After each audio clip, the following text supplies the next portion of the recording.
भगवान श्री कृष्ण का जीवन अनेक दिव्य लीलाओं और प्रेरणादायक प्रसंगों से भरा हुआ है। उन्हीं लीलाओं में से एक है सत्यभामा जी से उनका विवाह, जो वीरता, समर्पण, भक्ति और धर्म की रक्षा का अद्भुत प्रतीक माना जाता है। सत्यभामा श्री कृष्ण की 8 मुख्य रानियों अष्टभार्या में से एक थी। उनका विवाह केवल एक साधारण विवाह नहीं था, बल्कि दैवीय संयोग और अधर्म के अंत का एक पवित्र अवसर भी था। सत्यभामा का जन्म और पृष्ठभूमि। सत्यभामा जी यदुकुल के महान योद्धा और वैश्यराज सत्यजित की पुत्री थीं। वे बचपन से ही अत्यंत रूपवती, तेजस्विनी, साहसी और गर्व से भरी हुई थीं।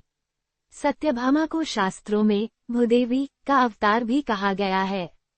उनका स्वभाव स्वाभिमानी था, लेकिन वे अत्यंत धर्मपरायण और सत्य की मार्गदर्शक थीं। उनके पिता सत्यजित को श्री कृष्ण का परम भक्त माना जाता था। स्यमंतक मणि का प्रसंग। सत्यभामा के विवाह का मुख्य आधार एक बेहद पवित्र और चमत्कारी घटना थी, स्यमंतक मणि से जुड़ा प्रसंग। सत्यभामा के पिता सत्यजित के पास देवताओं द्वारा प्रदत्त एक अद्भुत मणि थी, जिसे स्यमंतक मणि कहा जाता था। इस मणि में ये शक्ति थी कि जहाँ भी यह रहती, वहाँ प्रतिदिन सोने की वर्षा होती थी। यह मणि देवताओं की कृपा और धन समृद्धि का प्रतीक मानी जाती थी। एक दिन इस मणि को लेकर कई आरोप और भ्रम फैल गए। सत्यजित पर आरोप लगाया गया कि उन्होंने मणि कृष्ण को देने से मना कर दी, जबकि कृष्ण ने कभी मणि में रुचि ही नहीं दिखाई थी। बाद में मणि सत्यजित के भाई प्रसेन के पास गई, जो शिकार के दौरान सिंह द्वारा मारे गए। सिंह भी जाम्बवंत द्वारा पराजित होकर मणि खो बैठा। जब लोगों ने गलतफहमी में श्री कृष्ण पर अन्यायपूर्ण आरोप लगाए कि उन्होंने ही मणि ले ली है, तब कृष्ण ने स्वयं जांच में उतरकर इस आरोप को शांत किया।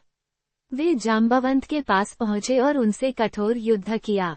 28 दिन तक चला ये युद्ध अत्यंत कठिन था, परंतु अंत में जाम्बवंत ने श्री कृष्ण को पहचान लिया कि वे वही राम रूप हैं, जिनकी कभी उन्होंने सेवा की थी। जाम्बवंत ने तुरंत श्री कृष्ण को स्यमंतक मणि लौटा दी और अपनी पुत्री जाम्बवती का विवाह भी कृष्ण से किया। स्यमंतक मणि लेकर जब कृष्ण द्वारका पहुंचे, तो सत्यजित अत्यंत प्रसन्न हुए। अपनी भूल और झूठे आरोपों का प्रायश्चित करने के लिए उन्होंने आभार स्वरूप अपनी प्रिय पुत्री सत्यभामा को कृष्ण के साथ विवाह के लिए प्रस्तुत किया। सत्यभामा और कृष्ण का विवाह। सत्यभामा का विवाह मंगलमय वातावरण में विधिवत वैदिक रीति से संपन्न हुआ। द्वारका के महल में जोरदार उत्सव मनाया गया। सत्यजित ने अपनी पुत्री को दान, धन, रत्न, गाय और सैकड़ों नौकर नौकरानियां देकर विदा किया।